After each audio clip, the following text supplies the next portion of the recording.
challenging assumptions at 35,000 feet. The pilot who took control of the airport encountered the early morning air buzzed with anticipation as Danielle Hayes stepped into the bustling Chicago International Airport. Her military-issue leather travel bag rested comfortably against her side, a subtle yet unmistakable mark of her past. Her dark brown skin glowed faintly under the fluorescent lights, her braided hair neatly pulled back, and her casual attire, jeans and a simple button-up, reflected a woman who was both unassuming and confident. To any onlooker, she was just another traveler. What they didn't know was that Danielle had spent over 2 decades as a decorated Air Force pilot, a woman who had mastered the skies, flying combat and transport missions alike. Yet today, she wasn't here as a commander or instructor. She was just a retired pilot taking her first commercial flight in years. A trip to visit family, a chance to disconnect from the rigid structure of military life. She exhaled deeply, savoring the thought of seeing her little niece's beaming face when she arrived. Her steps were deliberate but relaxed as she approached the first-class check-in counter. The agent behind the desk, a well-groomed young woman, offered a polite but mechanical smile. For a moment, the agent's eyes flicked over Danielle's outfit and luggage, her expression betraying a brief flicker of doubt before she quickly masked it. Danielle had seen that look before. She was used to being underestimated. Still, she remained calm, polite, and composed. "Good morning," she greeted. The agent hesitated for a fraction of a second before responding. "Good morning. May I have your ticket and ID?" Danielle handed over her boarding pass and military ID. The agent's eyebrows lifted slightly as she scanned the first-class ticket. Danielle recognized the signs. Asterisk, asterisk, the lingering glance, the subtle tightening of the lips, the attempt to reconcile appearance with expectation, asterisk, asterisk. But as always, she said nothing. She had nothing to prove. The agent's smile returned, this time a little more professional, as she handed back the documents. "Enjoy your flight, Miss Hayes." Danielle nodded. "Thank you." She walked toward security, unfazed. But the unspoken message was clear. You don't look like someone who belongs in first class. She had no time for such nonsense. Hashtag, hashtag, hashtag boarding, and the first confrontation, the first-class lounge was peaceful. Danielle sank into a plush chair, sipping water as she opened her book, allowing herself to relax. It was a rare luxury, one she had long denied herself. When the boarding call came, she gathered her things and made her way to the gate, where the flight crew stood greeting passengers. One figure stood out, the captain, a tall, salt and pepper-haired man, his posture commanding, his smile faintly smug. Danielle immediately recognized the type. Seasoned pilot. Old school. Probably confident. Perhaps too confident.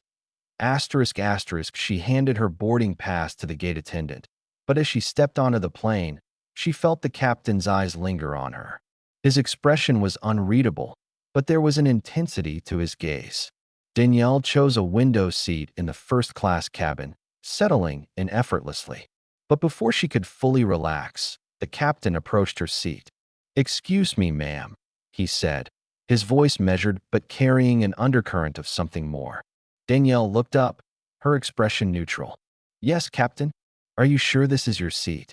The implication hung in the air. Danielle didn't blink. She gestured toward the boarding pass, which rested neatly on her tray table. "Yes, I am." The captain's lips pressed into a thin line. He glanced at the pass. Asterisk, asterisk, as if needing further confirmation, asterisk, asterisk. "Sometimes passengers get confused about seat assignments," he added, his voice carrying the tone of forced politeness. Danielle met his gaze evenly. "I assure you, Captain, there is no confusion." A brief pause. Then, with a tight smile, he stepped back. "Of course. Enjoy your flight." Danielle nodded.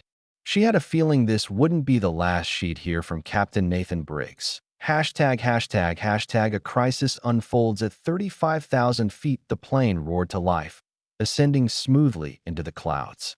Danielle closed her eyes briefly, enjoying the familiar hum of the engines. She had spent thousands of hours in cockpits, But this was her first time sitting as a passenger in years. The moment was short-lived. A sudden jolt rocked the plane. Passengers gasped, hands gripping armrests. Danielle's eyes snapped open.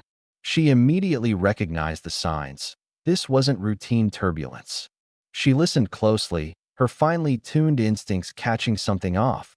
The engine's pitch had changed. A telltale sign of strain. Then came the announcement. Ladies and gentlemen, we are experiencing unexpected turbulence. Please remain seated with your seatbelts fastened. Danielle's jaw tightened. She wasn't just hearing turbulence. She was hearing a problem. And judging by the slight, uneven dip in the aircraft's trajectory, it was worse than they were admitting. Her gut told her this plane was in trouble. Passengers murmured in fear, but Danielle's mind was already calculating solutions. Another violent lurch, and this time, a flight attendant lost her balance, catching herself on a seat. Danielle made her decision. She unbuckled her seatbelt, standing carefully despite the unsteady movement of the aircraft. The attendant's eyes widened. "Ma'am, please stay seated." Danielle's voice was firm, unwavering. "I need to speak to the captain. Now." The flight attendant hesitated. "I'm sorry, but—" Danielle cut her off, her voice calm but authoritative. "I have over 20 years of flight experience. I know what's happening, and I know they need help." Her words hit like a slap of reality. The attendant froze, glancing toward the cockpit door. She could feel it, too. Something was wrong. After a moment's hesitation, she pressed the intercom button. "Captain Briggs, there's a passenger here. She says she's a retired pilot." A long pause crackled through the speaker. Then, ***, a clipped response, ***. "We have it under control. Tell her to return to her seat." Danielle exhaled sharply. She expected that, but she wasn't backing down. She leaned toward the intercom. "Captain Briggs, I know what I'm hearing. Your autopilot is overcompensating. The engines are under strain. If you don't adjust manually, this situation is going to get worse." Another long silence. Then, ***, the cockpit door unlocked. ***, Captain Briggs stood in the doorway, his face pale, sweat on his forehead. "Come in." The cockpit was a mess of alarms and warning lights. Danielle's eyes flicked across the panels, assessing altitude, thrust, wind shear readings. In seconds, she diagnosed the problem. Her voice was calm, professional, and firm. "We need to redistribute thrust. Lower altitude by 2,000 feet. The autopilot isn't handling these conditions." Captain Briggs hesitated. Danielle locked eyes with him. "Trust me." And, for the first time, he did. Together, they brought the plane back under control. Passengers never knew how close they had come to disaster. And Captain Briggs? He never doubted her again. If this story inspired you, don't forget to like, share, and subscribe.